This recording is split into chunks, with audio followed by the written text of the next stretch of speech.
Family কার্ডের জন্য বাজেটে ১৪,০০০ কোটি টাকারও বেশি বরাদ্দ দিয়েছে সরকার।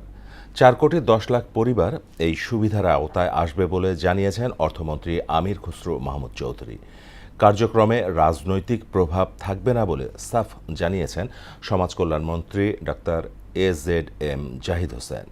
সকালে সচিবালয়ে অর্থ মন্ত্রণালয়ে বৈঠকে ফ্যামিলি কার্ড বাস্তবায়ন নীতিমালার খসড়া চূড়ান্ত করার পরে এসব কথা বলেন তারা।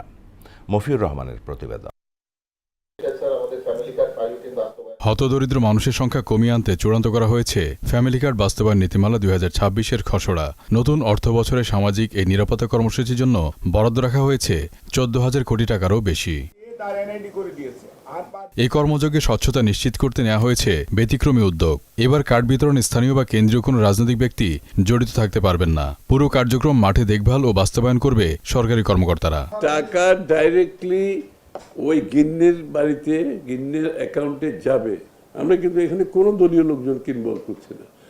100% সরকারি কর্মকর্তারা, যেটা অলরেডি সাকসেসফুলি পাইলট প্রজেক্ট করেছে যারা, তাদেরকে করা হচ্ছে। এবং সাথে স্থানীয়ভাবে আমাদের শিক্ষিত ছেলেমেয়েরা যারা আছে তাদেরকেও ইনভলভ করতে হবে, কারণ তারা সমাজের একটা গুরুত্বপূর্ণ অংশ। প্রান্তিক মহিলাদের স্বাবলম্বী করতে এই কার্ডের টাকা সরাসরি চলে যাবে নারী সদস্য তথা স্ত্রীর অ্যাকাউন্টে। এই লেনদেন নিরাপদ ও ডিজিটাল করতে ব্যবহার করা হবে সোনালী ব্যাংকের টাকা পে অ্যাপ। এই উদ্যোগে প্রায় ৪ কোটি ১০ লাখ পরিবার সরাসরি উপকৃত হবে। কার্ড আমরা ৪ কোটি ১০ লক্ষ পরিবারকে দিব, অথবা যে সংখ্যাটাই আসে, কিন্তু সুবিধা হয়তো কম পাবে হচ্ছে up to the lower middle class পর্যন্ত, অর্থাৎ ৮১৪ নিচে যারা থাকবে তারা পাবে। তবে সুবিধা দেওয়ার পর কেবল বসে থাকবে না প্রশাসন। ৬ মাস পর পুরো প্রক্রিয়া নিবিড়ভাবে পর্যালোচনা করা হবে বলে জানিয়েছেন মন্ত্রীরা। Every 6 month it will be reviewed. Mofiur Rahman, Mohona Sangbad, Dhaka.